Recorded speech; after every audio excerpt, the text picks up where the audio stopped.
Kung hindi man ako magtagumpay sa mga plano ko, sana po kahit yung mga plano mo na lang.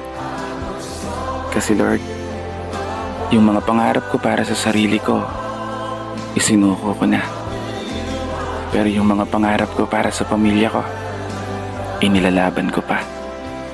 Kaya sana tulungan mo po akong manalo. Ipinauubaya ko na po sa inyo ang lahat.